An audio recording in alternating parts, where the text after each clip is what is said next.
गुरुर ब्रह्मा, यानी गुरु ब्रह्मा है। साला संस्कृत में इसको 0 आया होगा परीक्षा में। गुरुर ब्रह्मा, गुरु ब्रह्मा है। ब्रह्मा माने सृष्टि की को उत्पन्न करने वाली शक्ति, जिसको ब्रह्माणी शक्ति कहते हैं, उसके धारक देवता को ब्रह्मा कहते हैं। यानी गुरु के पास वो पावर है, वो शक्ति है, जिससे वो सृष्टि की उत्पत्ति ईश्वर जो करते हैं वो गुरु के पास भी है।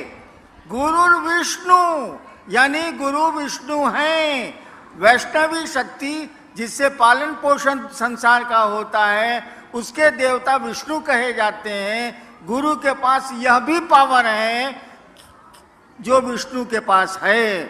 गुरु देवो महेश्वरा, वो जो ईश्वर हैं, जो महेश हैं, चीफ कंट्रोलर हैं। महेश का मानी होता है नियंत्रक। वो भी गुरु को पावर है। यानी नहीं रहेगा तो आज जीव को कैसे उसे बनाएंगे। इसीलिए कहा जाता है गुरु ब्रह्मा है, गुरु विष्णु है, गुरु महेश्वर है, गुरु साक्षात परमात्मा है। भाई तो पूरा ट्रांसलेशन है कि उल्टी दहलोस। सीधा उसका अर्थ यही होता है, उल्टा अर्थ मत लगाइए। संस्कृत है और ये तमिलनाडु में तो संस्कृत मूल भाषा है, किसी से पूछ लीजिए। सिर्फ सस्तीय बगिया का फूल तो नहीं बन सका, लेकिन आपसे प्रार्थना है कि आप अपने चरणों के धूल तो कम से कम बना लीजिए। अच्छा, एक भाई ने कहा है कि शिव शिष्यता की बगिया का फूल तो मैं नहीं बन सका, आप अपने चरणों की धूल हमको बना लीजिए। हम तो अपने सारा धूल ही हैं। हम हमारे पांव की धूल लेके क्या करेंगे। हमारे तो गुरु शिव हैं, उनकी धूल ही लीजिए तो कुछ काम भी बन जाए, कुछ जगत भी ठीक हो जाए और कुछ पारलौकिक जगत भी ठीक हो जाए। मेरी धूल लेके क्या करेंगे। जैसे आप हैं वैसे हम हैं। आप भी शिव के शिष्य हैं, हम भी शिव के शिष्य हैं। दोनों में कोई फर्क तो है नहीं। नेक्स्ट। मेरा बेटा शिव से को गुरु मानने के लिए तैयार नहीं, तो क्या करें। एकदम ठीक है।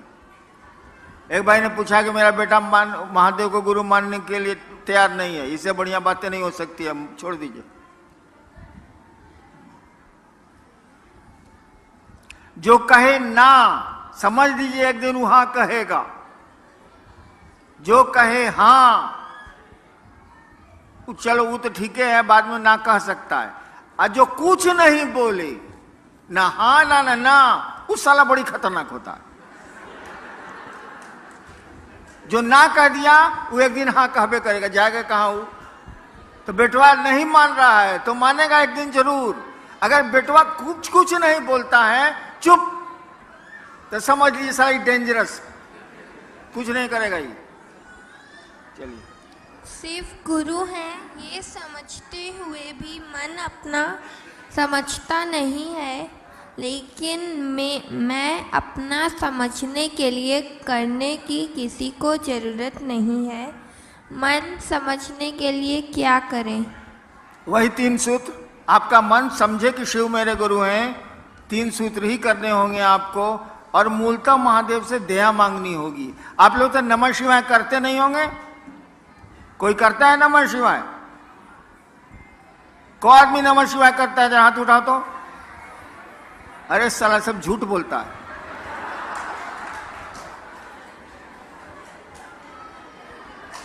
अच्छा एक बात बताओ, जरा शांत हो जाइए भाई साहब। सांस जब भीतर आती है, हर एक आदमी की सांस आती है, सांस जब भीतर आती है तो नमः आया। अपनी गति में, आपको तेज कम नहीं करना है। जैसे सांस चल रही है उसी गति में। सांस जब भीतर आई तो नमः आया, सांस जब बाहर गई तो शिवाय गया। इसको रोज कौन कौन दुइये बार करता है, एक बार करता है? कौन करता है? सब करबे करता है। अच्छा गिराइए, धन्यवाद भाई, करते हैं। तो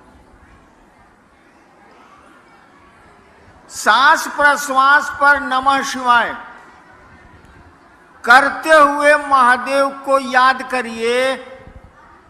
आप 2 मिनट से ज्यादा नहीं टिकिएगा, बाजार में मन चला जाएगा, इधर उधर मन चला जाएगा। नमः शिवाय को आपको टुकड़े टुकड़े में करना है सांस पर। एक बार किया 5 बार, 11 बार से ज्यादा मत करिए। फिर 2 घंटा के बाद 2 बार कर लिया, फिर 3 घंटा के बाद 1 बार कर लिया। ऐसे ऐसे करके उसको टुकड़े टुकड़े में सांस पर, ऐसे ऐसे सांस मत खींचिएगा प्राणायाम की तरह। जैसे सांस चलती है उसी तरह से नमः आया, शिवाय गया, उल्टा भी मत करिएगा। नमः ही भीतर जाएगा, शिवाय ही बाहर जाएगा, उल्टा मत करिएगा। इसको करिए, करना चाहिए आपको। सोने के पहले जरूर करिए, जागने पर कोशिश करिए कि हो जाए। होता तो नहीं है, साली चाय याद आती है, चाय शिव तो याद आती नहीं है। लेकिन जब भी जहां भी मौका मिले इसको करिए। चलो।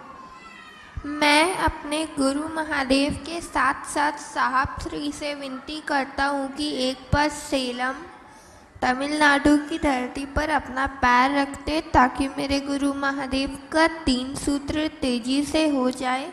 इसके लिए मैं साहब श्री से दया मांगता हूँ। सेलम आने के लिए मुझको निमंत्रण दिया जा रहा है।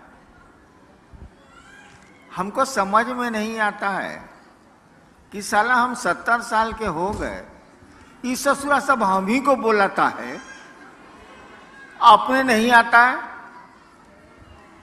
गजब हाल है। वैसे मौका मिलेगा तो मैं जाऊंगा, लेकिन क्या मौका मिलेगा यार। पुरान गाड़ी, हॉर्न बजता नहीं है, गाड़ी को चलाना पड़ता है। गाड़ी चलती है तबे कहती है हट न तो छिप देव, हट न तो छिप देव, हट न तो छिप देव। कहाँ करें यार। वैसे आएंगे। नेक्स्ट। मेरे तरफ से साहब श्री को जन्मदिन की बहुत सारी बधाइयाँ। आप बहुत लंबे समय तक हमारे बीच चमकते रहे, ज्ञान की रोशनी की तरह। शिव गुरु से यही मेरी कामना है। ठीक है, समझ गया समझ गया समझ गया। किसी भाई ने मुझको जन्मदिन की बधाई दी। आप एक बात जान लीजिए कि जब मैं पैदा हुआ था वो बहुत घनी अंधेरी रात थी। सुबह पैदा हुआ और रात में दिवाली मनाई गई थी। दिवाली के दिन मेरी पैदाइश। रोशनी तो जल गई शाम में मेरे पैदा होने के बाद, लेकिन मैं अंधेरे में पैदा हुआ था। दिन का समय था, 8 बज रहा था सुबह का, लेकिन रात बड़ी काली थी। मेरी जिंदगी भी काली है, खुशियां नहीं है मेरी जिंदगी में, लेकिन सोचता हूं कि आपकी जिंदगी में खुशियां आ जाएं तो मेरी जिंदगी भी खुशहाल हो जाए। मैं अपने जन्मदिन से कभी प्रसन्न नहीं हूं, न होऊंगा। दूसरों की जिंदगी में अगर खुशियां ला सकें आप, दूसरों की जिंदगी में प्रकाश रोशनी दे सकें आप, इससे बड़ा आपका आना कुछ भी नहीं है। अगर जीवन को सार्थक करना चाहते हैं हम आप, तो दूसरों को रोशन करें, दूसरों के रास्ते को प्रकाशित करें, दूसरों की जिंदगी को खुशहाल बनाने की कोशिश करें और शिव से जोड़ेंगे।